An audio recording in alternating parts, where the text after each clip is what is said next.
Good evening, ladies and gentlemen, or good afternoon, I suppose I should say, and welcome inside Alumni Gymnasium on the campus of Norwich Free Academy for today's ECC Tournament quarterfinal matchup between the Wildcats and the visiting East Lyme Vikings. High above courtside, I'm Michael Farrell. I'm joined once again by my partner, the coach, Chris Giusti, and today is the start of the second season, coach, and the run to the sun starts now.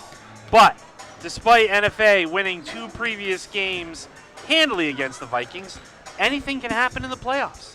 And everybody always says it's hard to beat a team for the third time. Your thoughts? Quite the opening, Michael. Yes, a lot It's of a questions. matinee. It's matinee action. A lot of questions put on the table. I was about to answer 3 times. Well, first of all, survive in advance, right? Survive in advance.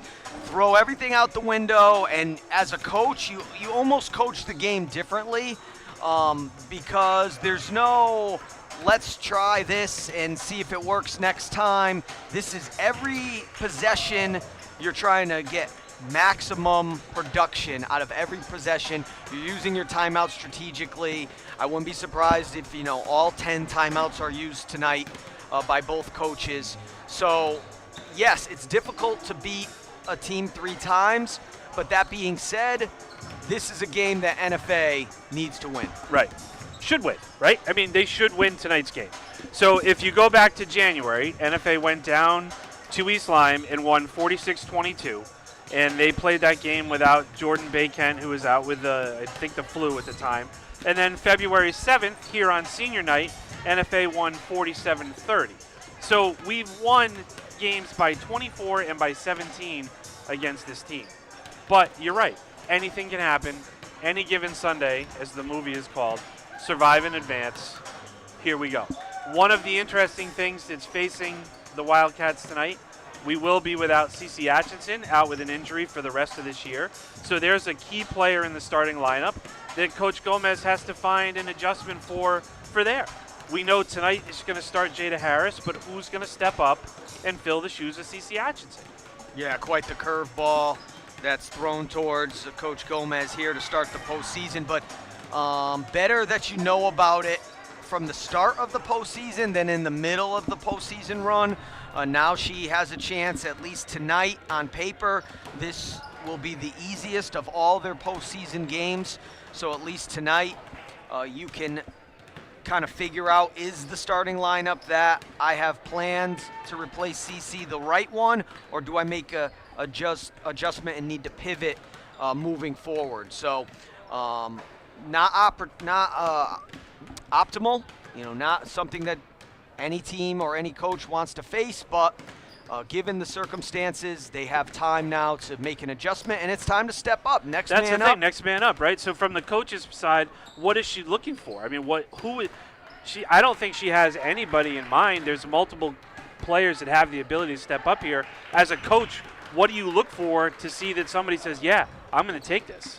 Well, luckily it's not one of the 2 bigs, and now you might even want to add in the 3 bigs because Petra Berry's been playing so well. We'll get into that in a minute. But all season long, this team has operated running through the 2 bigs, Emily Orca and Jordan Baykent. So as long as you get other players to understand how to run the offense, take care of the basketball, let's run everything through the 2 bigs, play good defense, take care of the basketball, that's what coach is looking for. So the winner of this game will play the winner of Fitch and Ledyard, who tips off at about 5:30 tonight. We have the early start here because we have a boys doubleheader following NFA and Griswold. We will be bringing you the varsity game, which is tipping approximately 7:30. So nice doubleheader action for us. This game was originally supposed to be tomorrow, but all of that weather forecasting, which is now saying we're not going to get any snow, but I give the league credit for making the adjustments when they had the chance to get everything settled down, because the schedule is pretty severe. The quarterfinals tonight, semifinals, and then Mohegan Sun on Wednesday. Yeah, it actually worked out great for NFA because our girls, they ended their regular season on Friday. Some teams ended, Monday or even yesterday, and that's why they had the quarterfinals pushed to Thursday, but for our team, for NFA, they don't want to. You don't want to be off for too long. And now, if you win tonight, you get 2 days to prepare for a semi instead of 1 day. As a coach, I like this much better. Well, look, we are about what you like, so as long as you like it better, that works for me. So East Lyme comes into tonight's game 9-11. The Wildcats come in 14-6 with their regular season. East Lyme started the season off incredibly well, 7-1, but they come in tonight losing 7 in a row. They have qualified for the states. They will play in the Class MM division, where they are currently ranked number 22. NFA comes in with 2 tough wins in a row, home against Hand, and then the regular season finale on the road against Ledyard, which was an incredible back-and-forth game. That followed a rough loss at Woodstock earlier last week, so really good for them to finish strong with those 2 wins. NFA will play in the Class LL division in the States, where we are currently ranked 11th, and we are more than likely to host a home game here on March 3rd. So starting lineups for East Lyme. Number 2, Brower Kenny. She's a junior. Taylor Kaczynski, also a junior, wears number 5. Kaylin Delaney, just a sophomore, wears number 10. Cassidy O'Brien, also a sophomore, wears number 11. And Juju Garaya, a junior, wears number 23. Starting lineups for the Wildcats. We'll see that on the screen right now. Number 1, senior Jordan Bay Kent. Number 3, senior Brooke Stringer. The start in place of Atchison is going to go to number 4, Jada Harris. She's a sophomore. Sophie Miner wears number 21. She's a junior. And Emily Orcutt, senior, number 33, arguably up for Player of the Year honors. And really, as you mentioned before, the offense is going to run through Emily, Jordan, and Petra Berry when she comes in. Petra, I should mention, in the East Lyme game not too long ago, she had 8 points in that game. And then in her last 2 games against Hand and Ledyard, she had 12 and 11 points respectively. So we are going to pause momentarily for the national anthem. Rise and remove your hats as we honor America, the men and women who keep us safe and protect our freedoms with the playing of our national anthem. And we'll be back after the anthem.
An old-fashioned recording of the national anthem. Not used to that here. Bob Maloff, obviously, usually the voice of Alumni Gym with the national anthem. Had previous commitment tonight, so filled in there with a nice recording.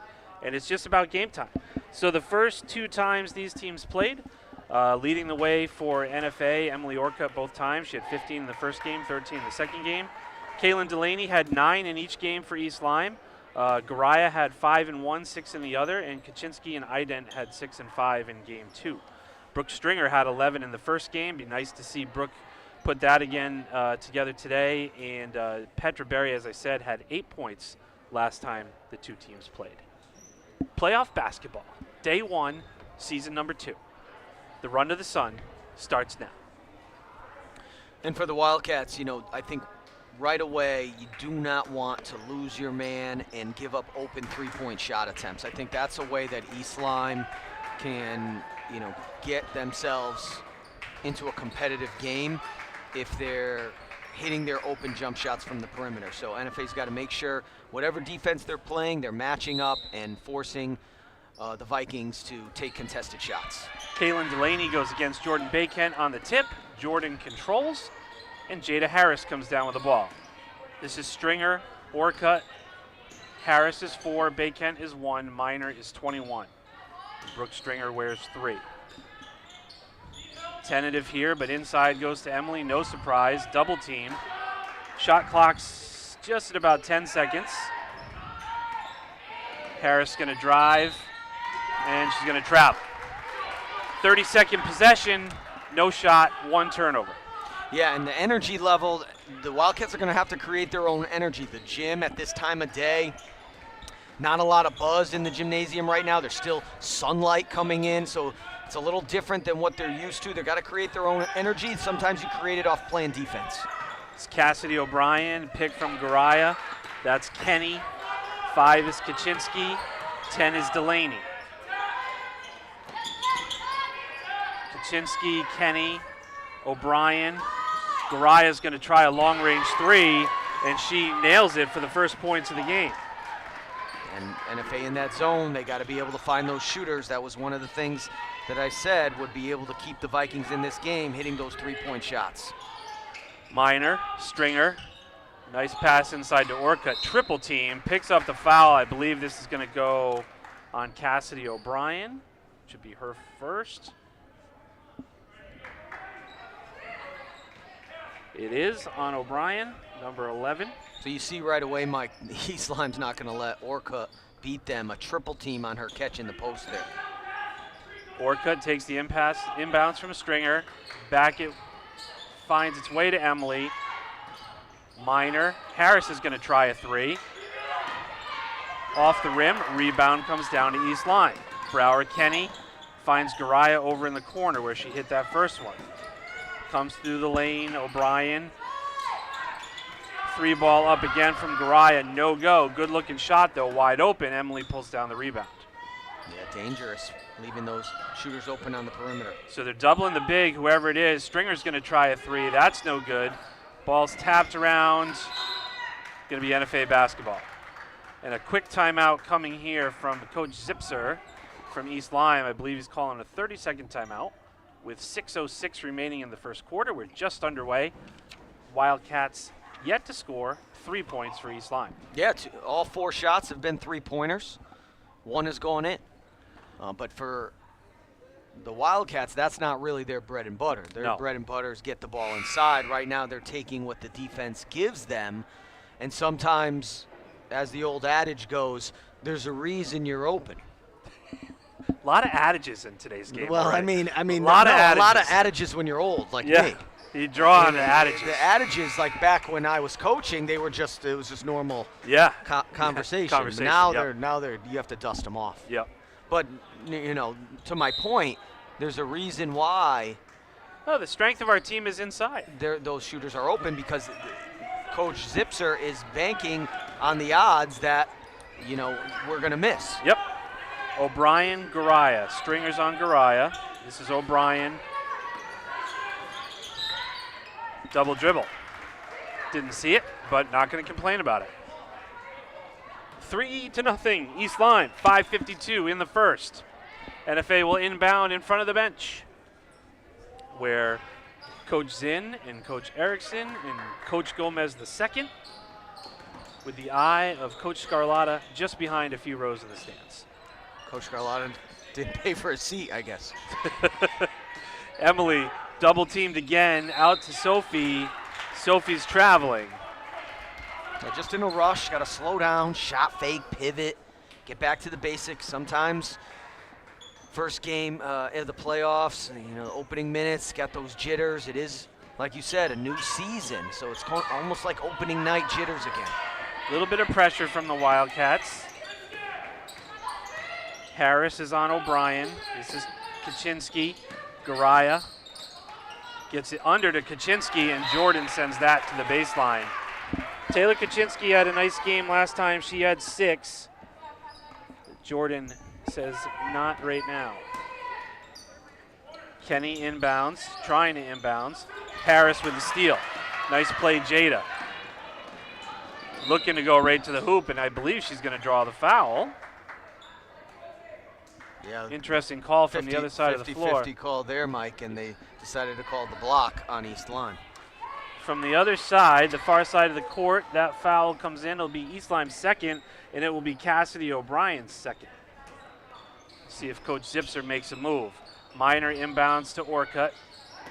Back to Harris. Jada drives. Jada travels. Yeah, young player. She's got to learn that when she's coming to a stop, she's got to land on 2 feet at the same time, not the pity pat. I like the aggressiveness of driving into the lane, but I don't like the turnover. But speaking of turnovers, NFA comes up with a loose ball here. Sophie's trying to find somebody. She had a cutting Orca, but missed her briefly. Harris looking to get inside to Emily. Emily to Jordan. That ball's knocked out of bounds. It'll stay NFA. Sloppy game so far, Mike. Both teams with 3 turnovers and not a lot of shot attempts. NFA only has 2 shot attempts, both 3-pointers, in 3 minutes and 10 seconds. The Vikings, 3 shot attempts. Savannah Guernsey checks in for East Lyme. Nice inbounds pass. Stringer to Jordan Baykent over everybody else. First bucket of the game for NFA, now trails 3-2. Beautiful out of bounds design. Got the open jumper for Jordan. What is that, the blob? The blob. The blob. Baseline out of bounds. Baseline out of bounds. I'll get it. It's an old adage. That's not an old adage. That's a current terminology. It's something. That's an acronym. That's what's called an acronym. I didn't know we were going to have English today. 4:30 to go in the first quarter. NFA foul was called on Savannah Guernsey, who just checked in, being a little aggressive on defense. That's the first call on the Wildcats. Sadie Ident just into the game for East Lyme. She wears number 1. Brower Kenny comes right to the basket, but finds herself amongst the trees and says, I'm going to think better of that. And Sophie Minor ends up with the basketball, and she's going to be fouled by, I believe, Kaylin Delaney. Already the third team foul. Third team foul, which bodes well for free throws for the Wildcats here in the first. That is the first foul on Delaney. She's number 10. 2 fouls already on Cassidy O'Brien. This is Savannah Guernsey. She's looking for an opportunity to make a difference with Atchison out, and there it is, and she's calling an offensive foul. Wow. Did not see that one. The way this game is being officiated right now, it's very tight, and there's a lot of 50-50 calls being made that in other games they're not made. So the coaches, once again, you got to adjust. Nice play, Sophie Minor. No foul, ball knocked out of bounds. You got to adjust, and this is an official we haven't seen before, at least at home. We've seen one of them, but not the one that just called the foul on Orca. 5th turnover for the Vikings. They need to take care of the ball better.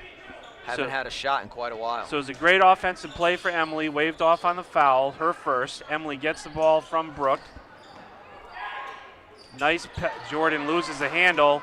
Sophie causing trouble again in there, which she does best, but out comes Garaya, looking to settle down for the Vikings. Sloppy up top, but they maintain control. That's Kenny. Garaya will come and get it. Loses the handle there. Shot clock's at 12. NFA, great defense. Sophie Minor, very active on defense. Nice fake there. Can't finish the layup. Jordan, 2 buckets for Jordan Baykent and a 4-3 lead for the Wildcats. Another turnover. This Wildcat defense. Sophie Minor. Sophie Minor's making a huge difference early, being pesky up top. It's Juju Garaya, number 23.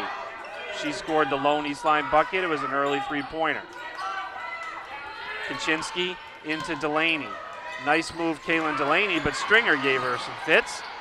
Orcutt with the loose ball. Taken away by Garaya. Sloppy all around.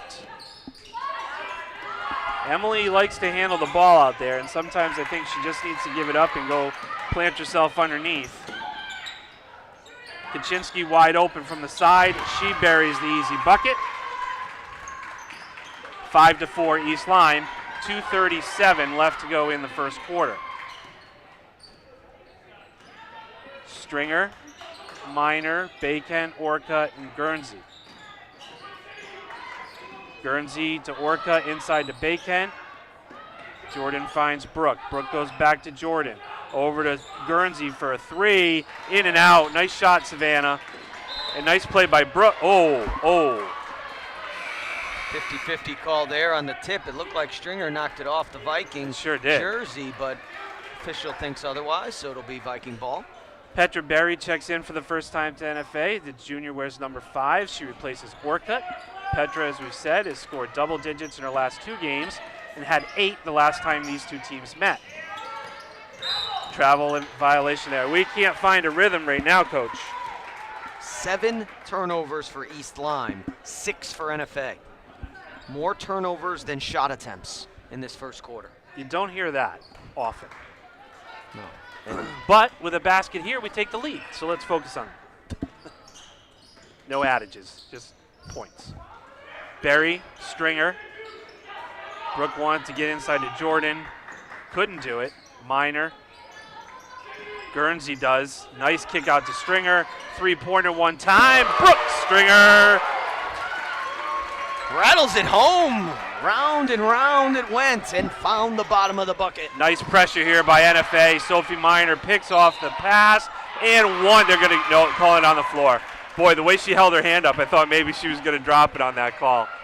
The defense, and Sophie Minor in particular on this press, has been outstanding for NFA. That foul is on Brower Kenny. That's her first. Team has 4, so NFA will shoot with 1 more. Jordan on that same blob, but does not go up with it. Needs to get out of there for a 3-second call. Brooke back into Jordan, looking for Petra. Outside to Guernsey. She'll try 3. Short. Nice rebound, Berry. Back to Guernsey. Little 8-footer, floater, no good. Rebound, Bacon. Oh, so close. That's what we're looking for right there, Coach. Yeah, Jordan's been excellent today. I think, like we talked about in previous broadcasts, she is what is very underrated about her skill set. She is a great passer out of the middle. So once she gets players around her that consistently knock down threes, she's going to have a lot more room to operate. She's pivoting well, finding the open shooters. Right now, NFA not knocking them down, but she's making the right decisions, taking what the defense gives them and not forcing things into traffic. So that foul is on Kaylin Delaney. That's her second. Not a good sign for East Lyme.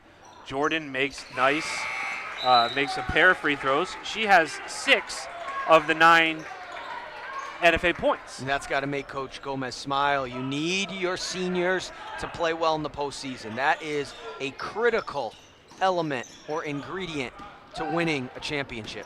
Jordan takes a quick break here at the end of the quarter. Jada Harris comes back in. This is Abby Peroulis. That goes to Kaczynski, her second bucket of the night, and it's 9-7 Wildcats with just under a minute in the first quarter. Game feels like it has a little more flow, a little bit more energy right now. Let's see what NFA can do with this possession. Guernsey back to Stringer one more time from 3. That's no good. Harris avoids the over the back. Rebound comes down to Peroulis. Shot clock's at 28, game clock's at 36. So a little bit of a differentiation here. Kaczynski, illegal screen from Peroulis, not called. Garaya, Berry on her. That's O'Brien. Good defense from the Wildcats and fouled late in the shot clock with a little reach. Got a little handsy. Called the nickel dimer, and that gives East Lyme a new shot clock, and they can take the last of the quarter. And that's the first foul on Brooke Stringer. 23 seconds left on the clock. East Lyme with a chance to go into the second quarter tied here as they trail by 2, or with the lead with a 3-point basket. Peroulis, O'Brien, another pick from Peroulis. Good defense out top. The clock's at 8. There's a whistle somewhere. Petra. Yeah, a little reach there. Barry's playing great perimeter defense. Just got to keep her hands off. Just keep sliding your feet. Use your length. I don't mind that with 7 seconds left either. We'll see what happens here. 7.8, 9-7 NFA. East Lyme trying to get the ball inbound. Nice blob there. That's a nice play. Juju Garaya buries it. She's going to get fouled by Sophie Miner. Yeah, Sophie fell asleep. They caught her on the weak side. Got the basket and the foul, so a chance for the Vikings to take the lead here with 6.7 to go in the quarter. It is 9-9. It's been a very sloppy first quarter on both sides. She misses the free throw. Harris pulls down the rebound. We're tied. We've got time. Nice pass to Guernsey. Shot up. No good. Savannah trying to get another buzzer beater, her specialty this year. So we end the first quarter tied at 9. And I would say we had probably 2 different first quarters there. The first 5 minutes where we saw turnover. And, I think we had a little bit more flow there in that latter part of the first quarter. So for East Lyme, Garaya had 5 and Kaczynski had 4. That accounts for their 9, two players getting 9 points. Same for NFA. Jordan had 6 and Brooke had 3 to accumulate our 9 points. And the Vikings, 4 of 7 from the field. You're thinking, wow, that's good. High percentage, good first quarter. Turned the ball over 7 times. So that's shooting themselves in the foot. NFA, 3 of 9 from the field, 7 turnovers as well. So NFA got a couple more shot attempts, but also turning the ball over a lot. Both teams got to clean it up, try to get their players high percentage shots and get those shots off without turning the ball over. So 9-9. Winner of tonight's game is going to play the winner of Ledyard Fitch, which happens later tonight. That would be Saturday at Fitch. All semifinal games are in Groton. So coming out onto the court for East Lyme, 10 is Delaney. She has 2 fouls. 11 is O'Brien. She has 2 fouls. 15 is Perulis. 2 is Kenny. And who am I missing? Number 1, Sadie Ident. For NFA, Savannah Guernsey wears 2. Sophie Miner, 21. Brooke Stringer, 3. Emily Orcutt back in the game, number 33. And Petra Berry wears number 5. East Lyme starts this quarter with possession. Wildcats have been able to wreak havoc at the top, just like this. Tipped away. Still East Lyme ball. Jordan comes in for Petra. So no shots in that first quarter for Emily, which we saw when she immediately touched the ball on the other end. It was double or triple team. East Lyme, that goes into Perulis and Sophie Miner, making her presence known defensively for sure, and that's something that's going to need to happen tonight and moving forward for the Wildcats. Orcutt gets it from Stringer. Guernsey. Emily goes to find her spot down below. She gets the ball, quickly double teamed. Somehow manages to get a shot off. Rebound to O'Brien. Here comes East Lyme. Nice pass from Brower Kenny. Sophie Miner, smallest kid on the floor, blocking shots. Yeah, it's just in your minds, Got to play big, got to play aggressive, anticipation, see ball in man. She's doing all those things.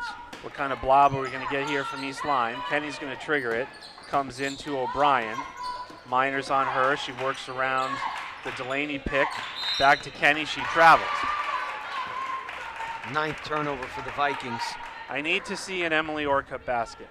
Well, it's hard right now. Every time she catches it, that's fine, but I need to see it. They're really taking. They're trying to take her out of the game. Take her out, and she's got to just continue to move the ball, pass and move. Eventually, she'll find open space. Sophie Miner off glass, no good. Emily tries to tip the ball. She can't, but somehow Savannah Guernsey ends up with it. Stringer, Bacon, Miner. Stringer. Jordan, well positioned, double team, kicks it out nicely. Jordan inside, great move, Jordan Bacon.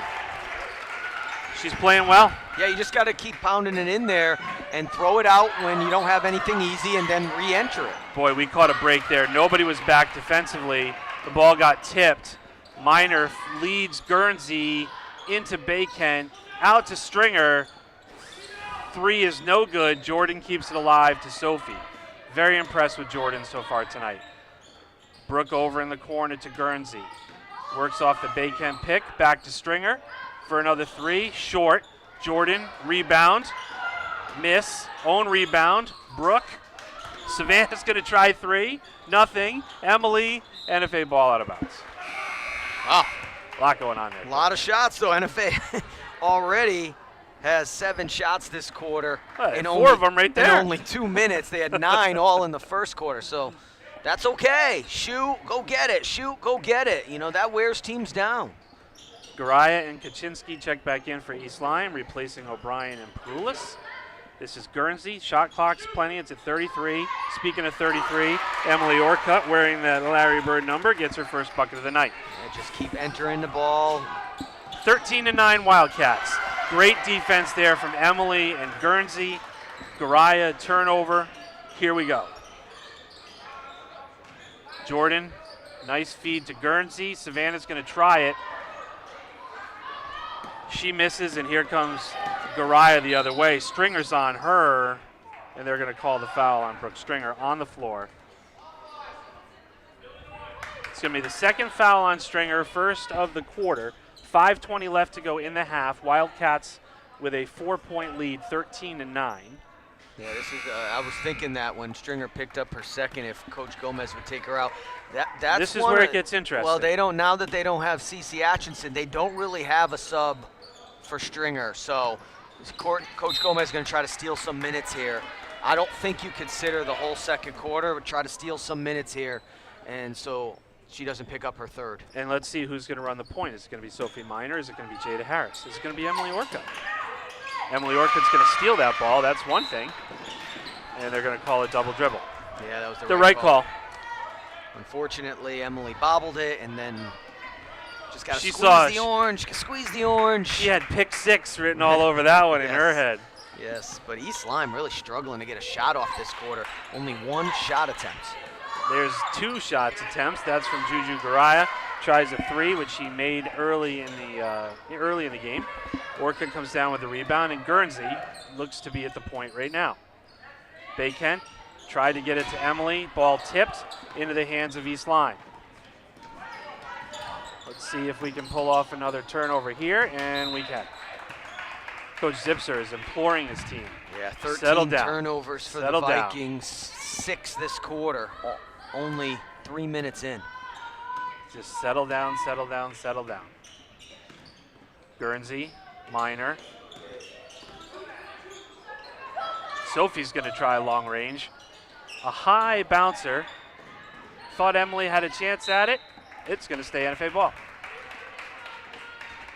Yeah, I don't think the East Lyme player needed to try and save that. No, I don't think so either on that. I was trying to figure what's going to happen there. So there's 4:33 left to go in the half. Baycent takes the inbounds from Guernsey, gives it back to her. Jordan will go down on the block. We'll try to run through the offense here and get some points for one of the bigs. Savannah, this is Jada Harris. Back to Guernsey. Jordan looking for Emily. Nice catch inside. There's going to be a foul with the body. You just got to keep running that offense. Wear them down. High, low, kick it out. Repost, re-entry, kick it out, repost, re-entry, relocate. All those kinds of things. Just keep hammering it home to your team. Don't get frustrated and start jacking up shots. Taylor Kaczynski picks up the foul. That's her first. Inbounds came to Jordan, who gave it to Sophie, who gave it to Guernsey, who misses. Jordan on the rebound. Boom. Jordan Baycent, 10 points tonight, leading the way here for NFA with a 15-9 lead and a ticky-tack foul. Yeah, got to adjust. The referees are not going to allow that to go down, so got to keep the hands off. That's the second foul on Guernsey. 2 on the team. Halfway through the second quarter, 6-point lead for the Wildcats. This is Garaya. She has Miner on her. Sophie has been wreaking havoc at the top of this defense for NFA. That's a 3 ball. Deep from Kenny, no good. Baycent with the rebound. Sophie was looking for it deep, but I think Savannah made the right decision there. Guernsey at the top of the key. She's got Harris, Baycent, Orcutt, and Miner. Sophie Miner trying to go inside for Emily, goes back out to Guernsey.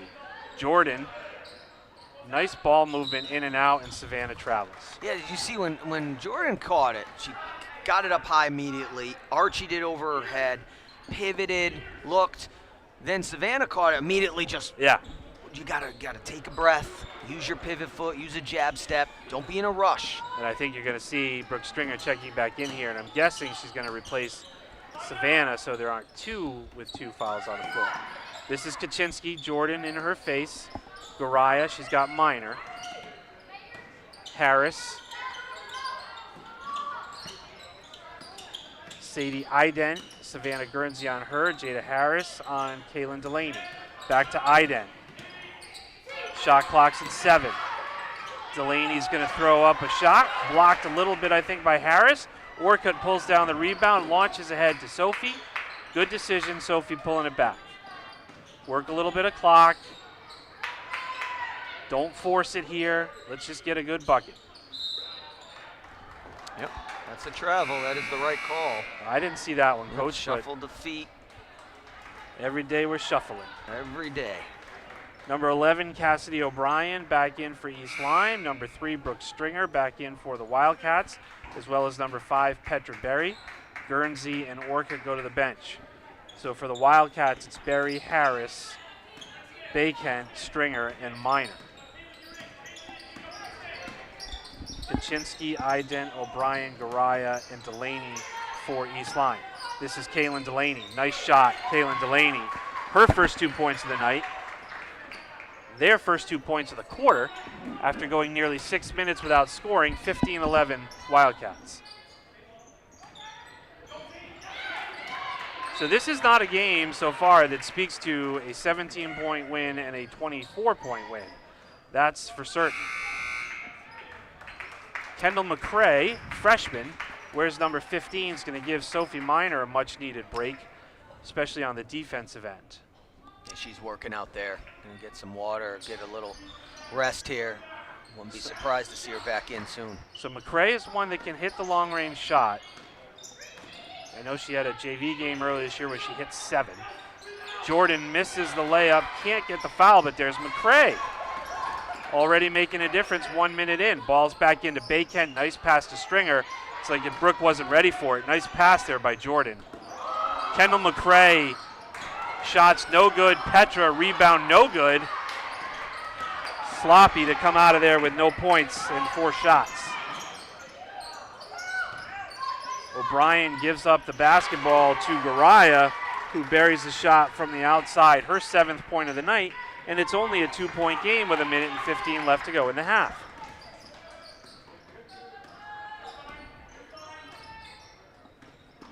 I think if you're Coach Zipser, this is exactly what you want. Kendall McCrae tries the 3-pointer, no good. Here comes East Lyme with a chance to tie or take the lead. Garaya wants to take the lead. She can't do it. That's going to be NFA basketball. 53.3 seconds left in the first half. Delaney's going to take a seat for East Lyme. She's going to be replaced by Perulis. Orcutt is going to replace Baykent, who has been the offense tonight for the Wildcats with 10 points. Plenty of time on the clock between shot clock and game clock. In goes right into Emily. She can't get it, but she gets a tie up, and that's going to stay NFA basketball. Good hustle by Orcutt to get the jump ball situation. Get another possession here. See my halftime guest about to make his way up, Kelby Chappelle, Director of Admissions here at Norwich Free Academy. A lot of directors. A lot of directors. A lot of directors. Hey, look, he's an important one. He's very important. And butts and seats. East Lyme forcing the NFA turnover here. Again, 35 seconds left, a chance to take the lead or tie. That layup no good. Ident no good. Orcutt pulls down the rebound, and the Wildcats have 25 seconds to get in the final shot here if they would like. Jada Harris says, no, I want to shoot a 3-pointer. Not sure that's what Coach Gomez wanted, and East Lyme basketball. No. 17 left on the clock, 15-13. East Lyme with a chance to tie or take the lead. either way, this first half has gone much more the Viking way than the Wildcat way. The clock's at 5. The shot is up. No good. Berry rebounds. She's going to give it to Stringer, who's going to try long range. And the first half ends 15-13. So that was an interesting second quarter where NFA comes out on top with a 6-4 point advantage, but only a 2-point lead going into the half. Quick thoughts, Coach, before we get to my highly decorated guest. This is an NFA girls basketball game. I mean, this is what you've come to expect. You know that it's not going to be a high-scoring affair. It's trending a little bit even lower than usual, but it's playoff basketball. Both teams are playing intense on defense. I think that the Wildcats just need to continue to run their offense and get it inside and look for the relocate on the perimeter. Don't try to hunt for threes. Let those threes come within the flow of the natural offense. Couldn't have said it better myself, Coach. And now you get to take a nice long break while I get to talk to Mr. Chappelle. And this is interesting. I mean, I know the folks at home can't see this, but these are arguably the two best dressed men at Norwich Free Academy. Coach Giusti, and now handing off the microphone to Kelby Chappelle, our director of admissions. I think when you came in here, Kelby, you looked around and said, I can outclass these guys with my wardrobe. I mean, I was thinking about that, but you have a couple of good people out there. You got Dane, you got Giusti, you got Mr. Cooper out there. But I definitely try to step up my game a little bit when I'm around these guys. So tell me about the director of admissions position. It's a new one here for us. You were the first person to have it. You've been here 3 years, 2 years? 3 years. September, it'll be 3 years. Wow. Flying by. Flying by. I mean, the position's been great. I think now when students have a lot of school choice and school opportunity, I think it's a great position to help families out and help students with trying to find the right school and the right fit. And so it's been pretty great to be here. A lot of times, people sometimes don't always understand who can come to NFA. Now, we have agreements with 7 sending towns from Franklin to Basra to Lisbon and Voluntown and Sprague and Preston. And all of the above, but anybody can come here. Anyone. We'll take people from out the country. We'll take students from out of the district. Right now, I think over the last 2 years, our population has grown with the students coming from internationally. Right. Additionally, we've made a push this year to try to get students coming from outside the district. But yeah, NFA is a place for all people. It's a great school with great classes, great academics, and great sports. And just so we're clear, if you are not from one of those sending towns, you are required to pay tuition. But if you are in one of those sending towns, then your tuition is covered by the Board of Ed because we would be your designated high school. Yeah, something that's great though, Mike, is we do offer financial aid. Right. And so if we have a family that's interested, we'd love for you to inquire, see if you qualify for some financial aid and see what we can do to try to help you out. We've got our international number this year is 84. Somewhere, I'd say between 80, 84 students or so. This year, we're up to 15 different countries. We have a new kid coming in from Albania, but we have Spain, we have Canada, we have France, Kazakhstan. Yeah. So we have students from all over the place. And what do you think when you deal with these families coming in? What do you think they're looking for, and why are they choosing NFA? I think NFA, one, people like to say our school's like a small campus. You have 9 buildings around here. The academics is top-notch. The diversity is top-notch. Our curriculum, when it comes down to having AP classes and college courses, is something that the international population wants to get into. And then I think students can just blend in with our students here as well. The sports, from academics, the arts, and the athletics as well. And one of the things that I know we're working on, in fact, we have an event coming up next week. We're calling it, Tech and Trade Night. Can you talk a little bit about, everybody thinks, I have to go to Norwich Tech, or I have to go to Grosso Tech, or Ellis Tech, or something like that, but you don't. You don't, yeah. I mean, we offer some great skills, great hands-on programs over here. Coming from our culinary, we have the Brick View, so if you want to go into the culinary field, you have the opportunity to do that. If you want to go into the nursing or you want to go into the medical field, you have the opportunity to do that. You have the wood shop. Now these days you see where a lot of students don't necessarily want to go off into college, but they're looking to go straight into work. Right. So our School to Work programs is something that's a great thing for people to come out and come check out. Next week, the 25th, It's 90 minutes, an hour and a half. If you have the opportunity, we're inviting all people to come out here for that. Yeah, I think, one of the things that gets lost somewhere is some of these kids are coming out with working credentials. Yes. OSHA certified, CNA certified, EMT certified. Like, this is legit stuff. And oftentimes, I think for a long time it was, if you go way back, like, Cranston was the commercial building, right? It was to prepare people for work. Right. And then now everybody's on the college thing, and now we're sort of going back the other way where choose your own path and just make it work. It's kind of funny how it all comes back. I think it's all going back to the trades, but one of the great things, Mr. O'Farrell or Mike, is that we offer it all. If you want to go into the arts, if you want to go into the trades and the hands-on programs, or if you have a student who's looking to go off into college, we offer something legitimately for every student that is out there, and I think that's the great thing about Norwich Free Academy. All right, so let's talk about what you just saw in the first half. Watching the game here, I think both teams played pretty well. In my opinion, I think NFA started off a little bit slow. They started to pick up a little bit later. I think we can be a little bit more aggressive with scoring and going to the hoop, and also like to see a little bit more on defense as well. Right. It's funny. We've beaten this team handily in 2 previous outings by 17 and by 24. And here we barely cling to a 2-point lead at halftime. Doesn't seem like it. Doesn't seem like it, right? And it's survive and advance right now. It is. So right now I think Coach Gomes is going to go into the locker room, have a nice motivational talk with for our folks out there. I think they're going to come back pretty strong, and hopefully we have a nice, big, strong second half. All right, you heard it from your lips to God's ears. Let's hope it, bud. Appreciate it. All right, Kelby Kelby Chappelle, Director of Admissions at Norwich Free Academy, thank you our very much. special halftime guest, going worldwide tonight.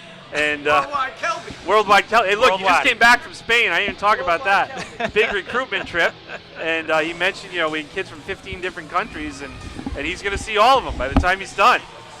It's good stuff. And I'm going to have to say, Juice, he's got you beat tonight in the dress code. He always does. He always does. Except for when maybe a couple times when I was on the sideline, but yeah, we haven't seen Mr. Chappelle's red shoes yet, like the Coach Juicy shoes. But it's good stuff in here, and Kelby's doing amazing work, and we've beaten back the international market that COVID really hurt, and we've got nearly 100 international kids, so things are going well for the international population here at NFA. Now, back to the game, 15-13, halftime score. Leading the way for East Lyme, they had 3 scores. Kaylin Delaney had 2 points, Taylor Kaczynski had 4 points, and with 7 points for them, Juju Garaya. 3 scores for NFA. Emily Orcutt, only 1 bucket, 2 points. Brooke Stringer, 1 bucket, 3 points. Jordan Bakent leading the way with 10 points to round out the scoring for the Wildcats. So we talked at the beginning about survive and advance, and right now I think East Lyme's got to feel a little bit better about this at halftime than NFA. Would you not agree, Coach? Yeah, but you really can't focus on like the what ifs and what should have happened, and we beat this team. You got to find a way to get through this 16 minutes with 1 more point. Right. That's all that matters. That's all that matters. Just like our golf games, Mike, they don't draw a picture on the scorecard. Right. We just need 1 more point than the opposing team. Now, we got a lot of shots up, some second half statistics. NFA, 19 shot attempts in the second quarter alone, but only made 3 of them. They're 6 of 28 for the game with 12 turnovers, where the Vikings, they actually had more shots in the second quarter as well. They had 10. They made 2. They're 6 of 17 for the game with 14 turnovers total. So they're shooting 30%, we're shooting 20%. Yep, and a lot of turnovers. 26 total turnovers between the 2 teams, almost split evenly. So those turnovers could be shots, so that's what you got to try to find a way to limit turnovers, get more shot attempts. You're probably not going to all of a sudden start increasing your percentage a lot, but you can take more shots and get points off volume. Right. So what do you say if you're Coach Gomez? you just got to stick with the game plan. I mean, you got to run the offense. We took a couple unscripted shots. You know, I think in the first half, you try to feel out, is my shot on? You let that go. But now you got to run the offense through the bigs. I think Jordan's been terrific with not forcing things, finding the open shooters. You're going to get some open perimeter shots just by them collapsing on Emily and Jordan, so there's no need to force perimeter shots before getting them a touch on every possession. On defense, you got to make sure you don't lose anybody in transition, find where the shooters are, make sure you limit the Vikings to one shot. The original starters for East Lyme: Kenny, Kaczynski, Delaney, O'Brien, and Garaya. A little bit different lineup for the Wildcats: Stringer, Bacon, Orcutt, Minor, and instead of Jada Harris, this second half starts with Savannah Guernsey. I would say both Jada and Savannah played equal amounts there in the first half, but Coach Gomez goes with Guernsey to start the second half. 15-13 Wildcats. A little adjustment here on defense. Orcutt at the top of the 3-2 zone, showing some trapping action. That's a three-point shot from Garaya in the corner, no good. Bacon comes down with a rebound. 15-13 Wildcats, looking to expand this lead to 4 points. Stringer, Bacon. No big down on the block yet. There we go with Emily. Pass from Jordan. Shot's too strong. Sophie there to clean it up. First basket of the night for Sophie Minor. 17-13 NFA. Yeah, that's their offense that they've been running all season long. Got to keep running it and crash the boards. Sophie good shot did for that. Emily, and Sophie just, made night. Wow. Brower Kenny makes her presence known here in the second half.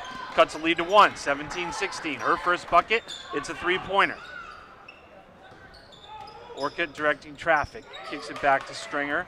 Guernsey waiting for somebody to go down low on the block. I wasn't expecting it to be Sophie Minor, and it's a turnover. Garaya gets the ball in the hands of Delaney. Her long distance shot, no good. Teammates fighting over the rebound. Stringer comes away with it. Played a minute and a half. NFA leads by 1. Timeout, Coach Gomez, 30 seconds. Going to clear some things up right away. Yeah, you don't want to necessarily be making post-entry passes to Sophie Minor. So make sure, once again, every possession, Emily and or Jordan have to touch the ball. Every possession. Every possession, Emily and or unless you're wide open for a breakaway layup. 100%. You know, if you're setting up half-court offense, one or both of those players need to touch the ball on every possession. 30-second timeout for the Wildcats. They come out. There's 6:26 left to go in the third, clinging to a 1-point lead. I think East Lyme, the longer they stick around in this game, the more confidence they're going to have. Oh, that's exactly right, Mike. I mean, that's the worry, that if the Vikings take this game into the fourth quarter, late into the fourth quarter, one possession, then you're almost at the mercy of fortune, and there could be a lucky bounce and something wild that happens. Stringer, long range three, no good. Rebound right into Bacon. Follow, can't make it happen. Loose ball picked up by Brower Kenny. See, I like that. I mean, into Jordan, kicked it right out. Brooke couldn't nail it.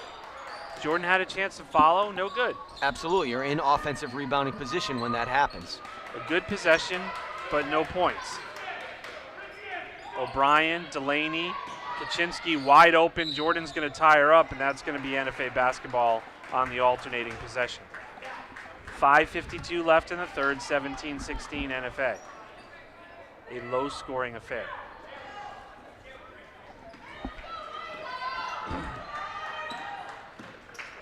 Stringer, Orcutt, off the Bacon screen, pick and roll, back out to Brooke. She's going to go off the glass, no good. Jordan rips it away. They're going to call alternating possession. I don't know about that. Yeah, I thought I would have gave it another tick. Jordan had more of the ball, but they did just give us a jump ball. She was moving with it. They did just give us a jump ball in the last possession. That could have been called for a foul, so sometimes it balances out. Fair. East Lyme basketball trailing by 1, 5:30 left to go in the third. This is Garaya. Garaya takes Minor into the lane, and she travels. They give it right back. Neither team really wants to make things easy tonight. No. No, no, no. which is not going to bode well for whoever comes out of this game in round 2 against Fitch or Ledger. Orcutt, nice pass into Jordan. She's going to find herself at the line. Great look from Emily.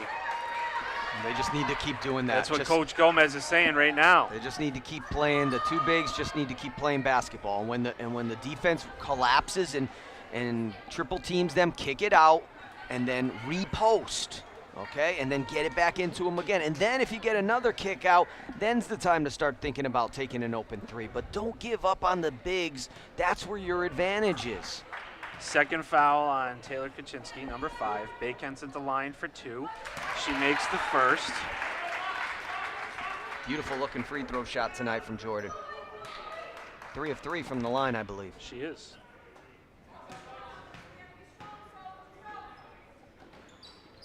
Four of 4. NBN, nothing but nets. Back to a 3-point lead for the Wildcats, 19-16.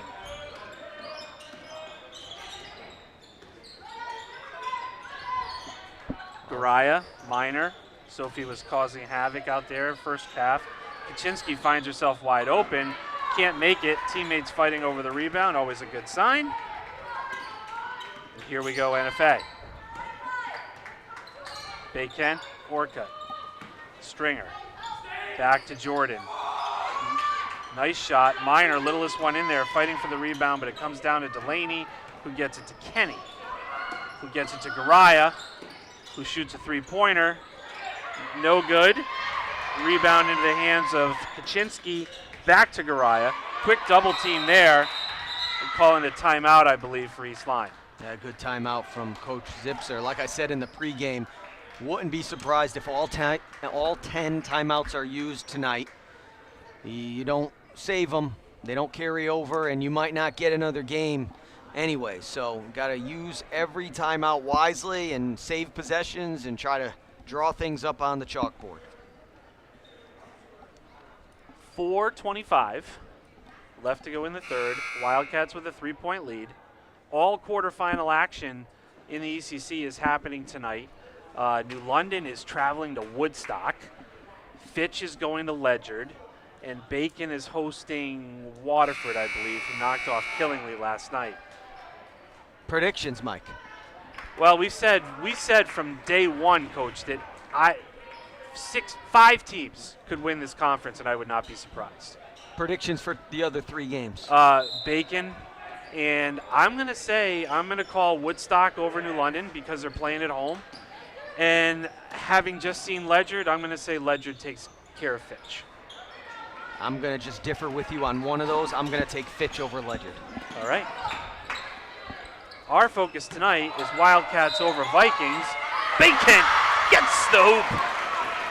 Jordan will go back to the line after giving her team a 5-point lead. Number 1 has been numero uno tonight, Michael. The deuce, the damage. NFA opens up some cushion right now. They need this free throw as well. Jordan has 14. Jordan has 15, and she is 5 for 5 from the line. Gives the Wildcats a 6-point lead halfway through the third quarter. You called it. Play the offense. This is Garaya. Throws the ball away, trying to get it to Ident, who had Guernsey in her pocket. Yeah, NFA mixing it up on defense. They went with that 3-2 trapping zone to start. Last couple possessions have been in man-to-man. East Lyme a little confused right now, not able to get shots off. Stringer works around a Bacon screen. Orcutt feeding the hot hand in Jordan. Nice pass out to Minor. Good, Sophie. Good pivot. Don't force that shot. Got time on the pick shot and clock. roll there. Shot clock's at 12. Guernsey hustles back to Stringer. Shot clock's at 10. They don't always know this. Inside to Bacon. Nice fake, Jordan. Nice bucket. Jordan Bacon having the game of her season right now. The up and under, Michael. The up and under, Coach. Look at that. Sophie Minor picks the pocket, comes in for the layup. That's good, and I think you're going to see a timeout here from East Lyme. Maybe not. Well, they used a bunch of them, so Well, you said use them all. Yeah, it's danger time. I agree with you. Oh, Guernsey with a steal. 10-point lead for the Wildcats. East Lyme tries to get the steal right back. Jordan, nice pass to Savannah. Good turn, good movement. Inside to Jordan, nice fade to Emily. Oh, and she's going to go to the line. And the difference has been, it must have been that timeout that Coach Gomez called. They've made a concerted effort to keep getting Jordan and Emily the ball. There were a couple times in those last two possessions where players could have took open jump shots, but they paused, they thought better of it, they kept running the offense, kept getting it inside. Emily makes her first free throw. The foul was on Taylor Kaczynski, number 5. That's her third. Savannah Guernsey checks out. Good minutes to start the third quarter for NFA. Kendall McCrae, the freshman, wears number 15. She is in, and Orcutt's going to take her second shot.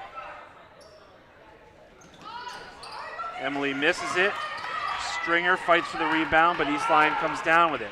Nice look-ahead pass to Brower Kenny there. Nice pass from Delaney.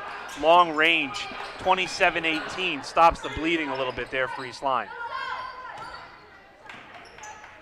Stringer doing a good job of directing traffic. Right now she's just got to be a leader. Doesn't have to do much else but lead. Jordan. What I like about that, though, is she's looking inside to Emily, just like Emily's been looking inside to her. Shot clock's at 8. They got to make something happen here. McCrae's going to launch long-range 3. Kendall McCrae. They said she could shoot the 3, and that's her first varsity 3 of the year, I believe. And that's a good time to take it. Like late in the shot clock, okay, you got to get a shot up anyways. Don't force it early in the shot clock. Let's run through everything, and then at the end of the shot clock, take one. Kaylin Delaney, I like this kid. She's just a sophomore as well. Nice bucket there in the paint. Doesn't phase her. 10-point lead for NFA. 1:35 left in the third. Yeah, still a lot of time left. Good decision by Kendall. Run the offense. Get it inside.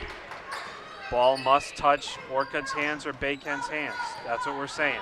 The shot clock's at 15. There it is. Stringer into Bayken. Nice pass to Minor. Sophie reverses and buries it. 6 points in the second half for Sophie Minor. The lead's back to 12, 32-20, just over a minute to go here in the third. Dynamic, terrific player. Sophie Minor just gives you everything every game. That's a travel. No? Gonna call it on Jordan. You don't want to get too handsy and put yourself in foul trouble. Here comes Petra for the first time in the second half. And that's only Jordan's first, so that's the good news. She is going to take a break with 17 points, Coach. East Lyme with the ball. This is O'Brien. That's Delaney. Kenny drives. Emily blocks and comes back with the ball, and that's going to be a foul on Brower Kenny, I believe. Who I think was expecting there would be a foul on Emily Orcutt, but there was not. I always like that at any level. That's the third foul on Kenny. Any level when a player blocks the shot and is still able to control it. Love to see that. Happens not often. Or I don't watch enough basketball. Stringer inside to Orcutt. Emily a little strong. Minor comes back out with the rebound. We're just going to reset. Emily's going right back to the block. Brooks going to move to the other side. The shot clock is off. There's 20 seconds left. Let's see if we can manage and get one here. This is something that Coach Gomez has had the team working on. They did well towards the end of the Daniel Hand game and the Ledger game. Ball's knocked out of bounds. Just under 12 seconds, 11.8. Wildcats have a 12-point lead. Kendall McCrae is going to trigger the ball, looking for a great blob. To Orcutt. Clock's at 9. McCrae launches 3, in and out. Maybe a little too early on that shot. Clock's at 2. Half-court shot. No good for East Lyme. 32-20. NFA at the end of the third. And if we're keeping score by quarter, that was a 17-7 for NFA. in the third quarter, led by 6 points from Sophie Minor, and Jordan Bacon had 7 points. So the two of them had 13 of the 17 points. Yeah, and NFA shot the ball so much better in the third quarter. After going 6 for 28 in the first half, Mike, 6 of 11 in the third quarter. So total 12 doesn't look great, 12 of 39, but a 6 of 11 third quarter has allowed them to open up a 12-point lead. And a 12-point lead in this game, it kind of feels like 20. So they've upped their shooting percentage from 20 to 31%. So that's a little bit better. And like you said, this does feel like a big lead. It's by no means is this game over. East Lyme has hung tough.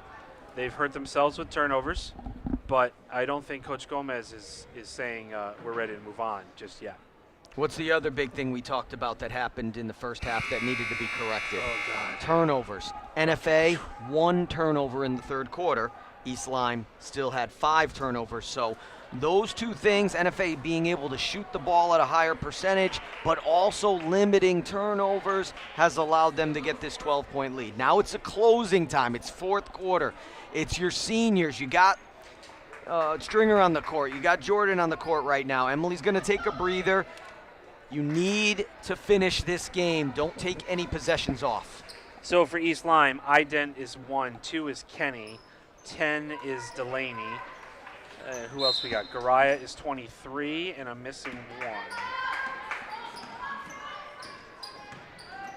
Kaczynski is number 5. Bacon, Minor, Stringer, McCrae, and Petra Berry for NFA. Kendall has that pass tipped over to Jordan, back to Brooke. Shot clock's at 15, plenty of time. Nice feed from Kendall McCrae to Jordan Bacon. And you see the freshman growing up before our very eyes. In the first half, she touches the ball twice. She takes 2 threes. Here, open 3. Nope, I'm going to pass it inside to the big senior, get her an easier shot than my open 3. Juju Garaya travels there. Another turnover for the Vikings. And the Wildcats now have a 14-point lead with 7:20 left to go in this essentially basketball triple header here. 2 games for us. The boys will play Griswold following. There'll be a JV game around 6 o'clock. And then the varsity game will tip off about 7:30. We will be here on the call for that one. Senior night as the Wildcats look to avenge an earlier season loss to the Griswold Wolverines. But first, some business to take care of here. 7 minutes left to go in the game. 10 seconds left on the shot clock. Stringer to Petra. Tries to get it back to McCrae. Turn the ball over. Sadie Ident going coast to coast for East Lyme. Can't finish. Bury the rebound. Good contest by Stringer. Arms up without fouling.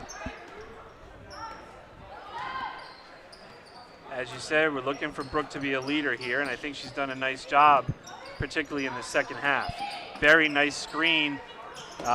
Right idea, poor execution. McCrae turns the ball over, looking for Barry on that pick and roll. Yeah, I just anticipated that it would be open. 3-point attempt by Kenny, no good. Rebound, Kaylin Delaney. She was hammered. Not sure if this is going to be on. I think it's going to be on Stringer. Stringer's working so hard.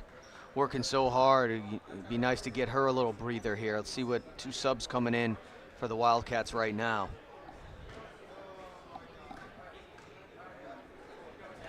Delaney has 2.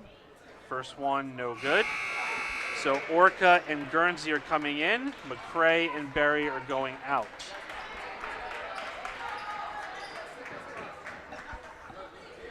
(34-20), 6:16 left to go in the game. The winner moves on to play the victor of tonight's game between Ledyard and Fitch. Delaney makes the second one to cut it to 13. Stringer, Orca. Trying to get the ball to Jordan. Picked off, a little bit more predictable on that one than others. Delaney, Bahuzet, Sophie Minor. Sophie Minor, 8 points in the second half. I was waiting for her to stop on that one like she did in the first half, and she said, no, I'm just going. So fun to watch her play. Broward Kenny. Kaylin Delaney. Rebound to Orcutt. Sophie Miner. Oh, Sophie Miner with an unbelievable pass to Savannah Guernsey.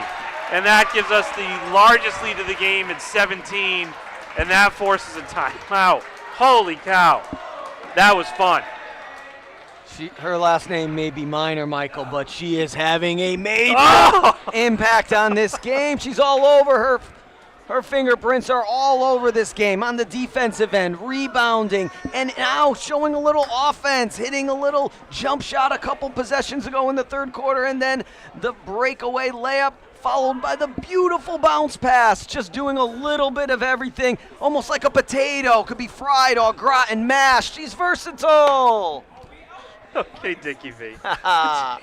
Like a potato. Is that an adage? That's an old Clark Kellogg line that always had me Clark Kellogg. It always had me cackling. I watched a lot to basketball in my day. I'm 75 years old here. Yeah. Well, you don't look more than 65. Coached for 80 years. So, I mean, I watched so many games, and I just always been a fan of the commentators and of the game. And well, who's your favorite color commentator? Is it Clark Kellogg? No. Is it Billy Packer? My favorite is Raftery. Is it Raftery? Is it Al McGuire? Remember Al McGuire? I mean, Hubie Brown is the guy he is the best. I mean, when I listen to him, I feel like I'm taking a college class. Right. And he just called his last game yes, he did. over the weekend. But in terms of entertainment value, Raftery was the guy. Growing up with the Big East and as a big Knicks fan, I know you're not a New York guy like me, but I do like Walt Clyde Frazier because he uses a lot of the alliteration and the rhyming, so it's fun to listen to him as well.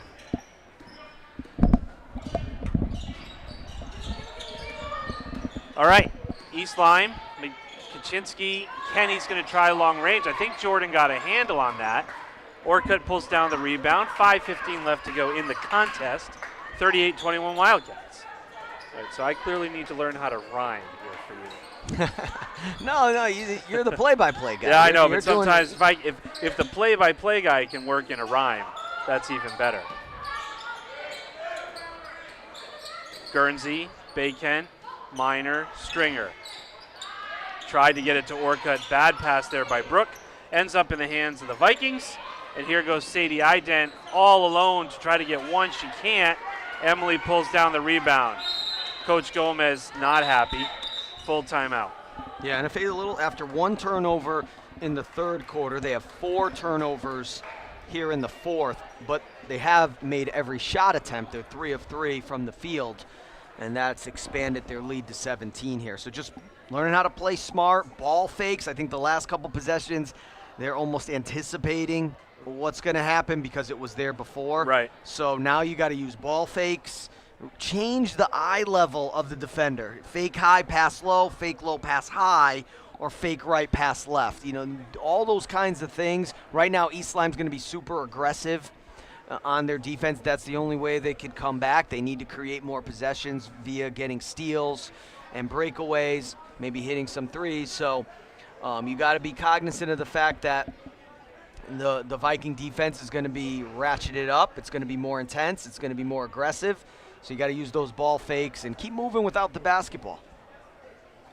No better words could be said, whether it's from Hubie Brown or Clark Kellogg or Clyde Frazier or Al McGuire. I could never take listening to Billy Packer. I hate Billy Packer. Yeah, that's tough. It's like, why? I just don't understand it.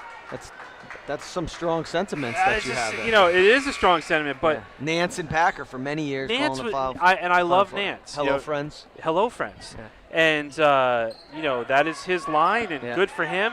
And the guy can do anything, but Billy Packer, just enough. Yeah. Well, he doesn't do it anymore. I know, but it was enough. It was too much. It was too much. All right, Stringer takes the ball from Miner. Bacon, nice pass to Emily Orcutt. Easy layup. This is what I love about watching these two play because they both know on any given day they can score 15 points. And now East Lyme is overextending, so those back doors are going to be open. It's Kenny, Guraya. Shot clock's at 19. We are halfway through the fourth quarter. Taylor Kaczynski's going to try on Jordan, and Jordan gets a block. All over the place tonight, Jordan Bacon. Yeah, she came to play. You need your seniors to rise to the occasion. And Jordan certainly did in a half where the rest of her teammates maybe were sleepwalking a little bit, trying to get their feet. She was stabilized. Look at that. There's the pick and roll we almost saw there. Stringer, Minor in the way, inside to Jordan. Look, she looked for pass right away. Minor, shot clock's at 3. Brooke gets it up, off the rim, no good. Rebound, East Lyme. But that's a great possession. It took 35 seconds. Absolutely. There's no 10-point shot in this game, so East Lyme's going to have to get a lot of buckets. Remember the old Rock and Jock game? Oh, I do remember the 10-point shot. 100%. Now all the kids shoot that logo shot. That was basically the logo shot. The logo 3, they call it. That was the 10-point shot in the Rock and Jock game on MTV. Foul was on Guernsey. That's her third. East Lyme inbounds the ball. This is Garaya. Perulis. Kenny. Outside shot, no good. Rebound, Brooke Stringer. All the way ahead to Sophie Minor. What a game this kid's having. And 10 in the second half. That's the beauty of this. And East Lyme just committed an inbounds violation, so the Wildcats are going to get it right back. Timeout. Garaya is going to take a seat here. Timeout on the floor. 30 seconds from Coach Gomez. Now, how do you feel, since we're back in this whole CBS college basketball broadcasting era, how do you feel about the whole one shining moment thing? Love it. Still? I mean, quite honestly, I've been a little detached from college basketball in the last couple years. The transfer portal and the NILs kind of turned me off from it, but so I only have fond memories of it. I don't know, has it changed a lot? I can't remember. It really hasn't, but I find, like, too much again. I think it's just like enough. It ran its course. It's like Packer in one shining. You should have packaged Packer in one shining. I should have. Just get them all out. And Amazon shipping, two-day shipping. Get them out. But in the selection show, I mean, do you remember the anticipation with Brent Musburger? You are looking live at Alumni Gymnasium. Right? I mean, the anticipation for that stuff was incredible. Yes. And now you know the whole thing before the show even comes on. Yeah, it is. They milk it. Yep. Double team on Orcutt. She's trying to find somebody. She gets it back to Stringer. Guernsey, Stringer. 2:45 left in the game. Shot clock's at 17. Plenty of time here for NFA. No rush. And I know this has been a point of emphasis for Coach Gomez, is this better management towards the end of the game. And there's a shot from Orcutt. It doesn't go, but again, 34 seconds gone. Yeah, this game's all but over. It's just a matter of the clock hitting 0-0 at this point. Just want to get out of here with no injuries. It's going to stay East Lyme basketball. And now you get 2 days, as we said in the pregame, because they moved the quarterfinals to Wednesday from originally Thursday. Now you get 2 days to prepare for a much tougher opponent on a neutral site in what should be a pretty crowded gymnasium down at Fitch High School. Well, it might not be a neutral site, depending on who ends up winning that game. And I believe I have the Colonels winning and you have the Falcons winning. Yes. So if you get your way, it's a home game for Fitch. And no matter who we end up playing in that game, we beat Fitch twice and we beat Ledyard once, and both games, or all 3 games, were brutal. Brutal contest. Could have gone either way. Orcutt gets the bucket there. It's her 7th of the night. Yeah, I think Coach Gomez would. I don't even want to say it. Who you'd rather get. You just focus on your own team.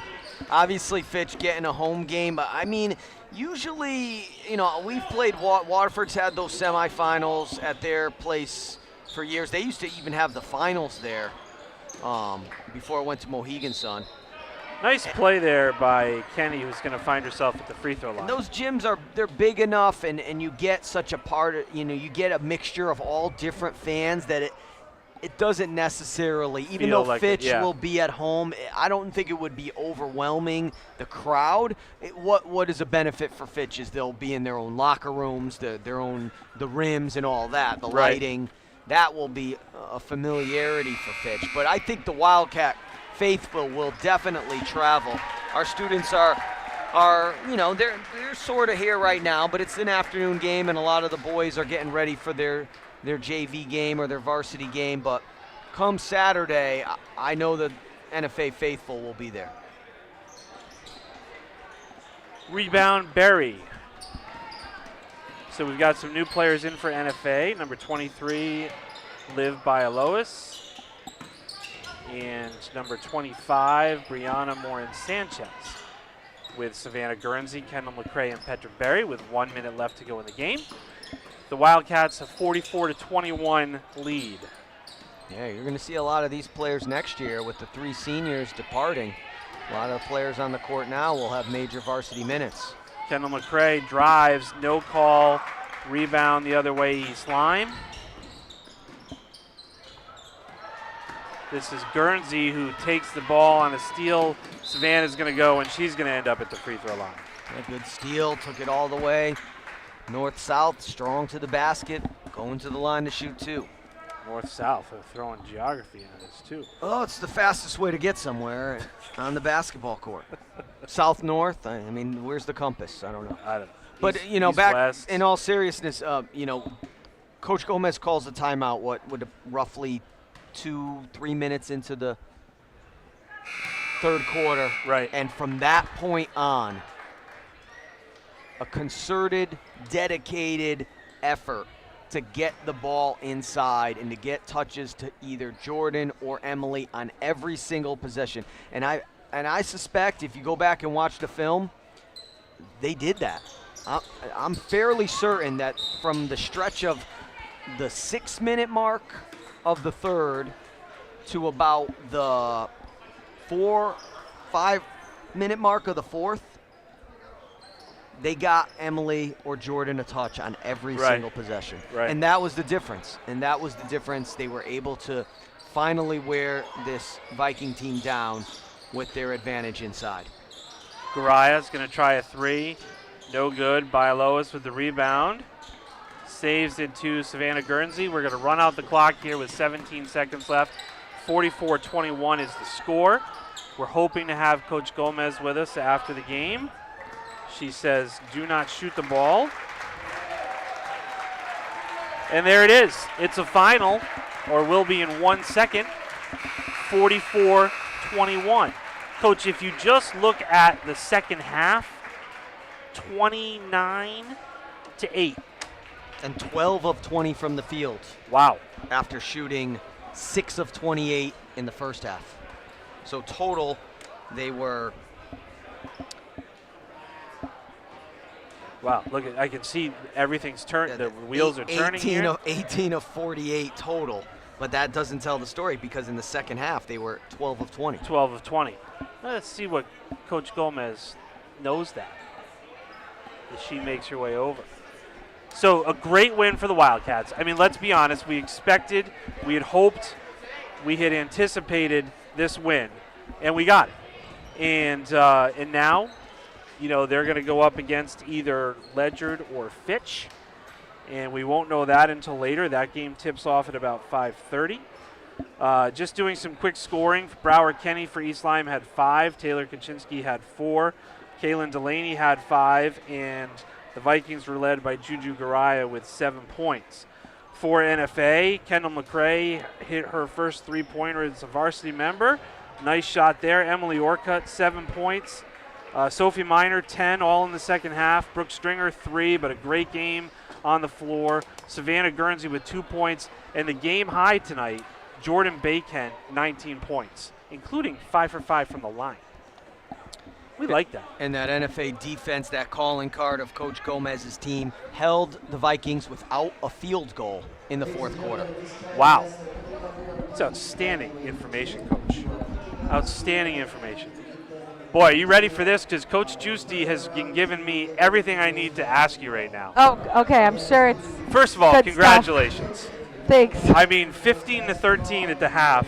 Yeah. And then you explode for 29-8 in the second half. Yeah, I mean, I think the first half was a product of a couple different things. Like, not having Cece is a big blow. Right, it's an adjustment. And it was something that kind of came out of nowhere, and we practiced with her yesterday, so it's different. Yeah. The jitters of getting through the first game, they have a little bit of a chip on their shoulder about last year in the quarterfinals, and they just needed to work out some of that dust, the fear. And I walked into halftime. The first thing I said to him is, the first thing you need to get out of your head is that you're not playing with fear of losing this game. Right. Like, the worst thing you can do is go into the second half fearing that you're going to lose. You play tight, you start missing shots. Like, just fix the intensity defensively, and we'll be okay. And it seemed to sort of work in our favor. So you called an early timeout in the third. And Yeah. It seems like it was very deliberate inside to Jordan and Emily after. I mean, Jordan had a hell of a game. Jordan had a hell of a 19 game. points. It was nice to see her come out of her Right. little rut. I mean, I'm not going to Yeah, sugarcoat it. She hasn't been playing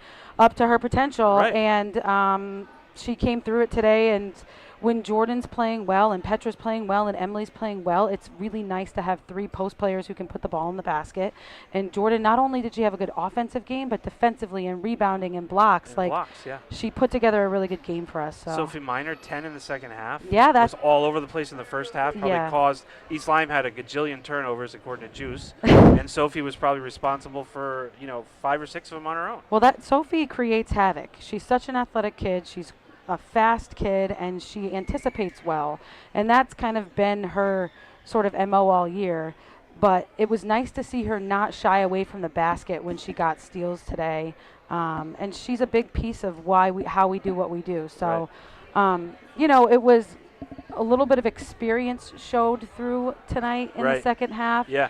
Versus, a little bit of a younger team that isn't in those type of games. But we play every game close. Like, we're in nail biter games every single night. And so it does work in your favor, I think, when you get into the tournament, because you know how to play under a little bit of pressure.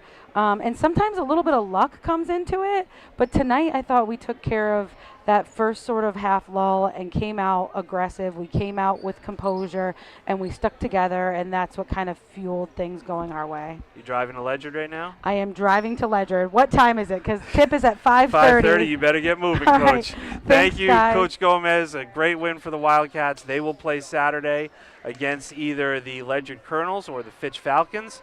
NFA has beaten Ledyard once in the one time they played. It was the last regular season game, and they've beaten the Falcons twice this year. So it's going to be a grueling contest. Coach Gomez and I have Coach Giusti and I have a debate on who's going to win that game. I'm going with the Colonels. He's going with the Falcons. But, Coach, final thoughts before we come back for our boys' game later tonight. Just an outstanding job by Coach Gomez and these young Wildcats all season long. Just a joy to call these games, and luckily I will be on the call for their semifinal game. Yes, you will. Down there at Fitch, so I get to see him again. Apparently we have something to do, Coach. We are being hassled by this team. Hassled. And we were going to sign off from this first game where our good friend Dan Simoneau has been behind the scenes pushing the buttons. We will be back for the boys varsity game, tip-off about 7:30. But here, the final for the East Lyme NFA quarterfinal action.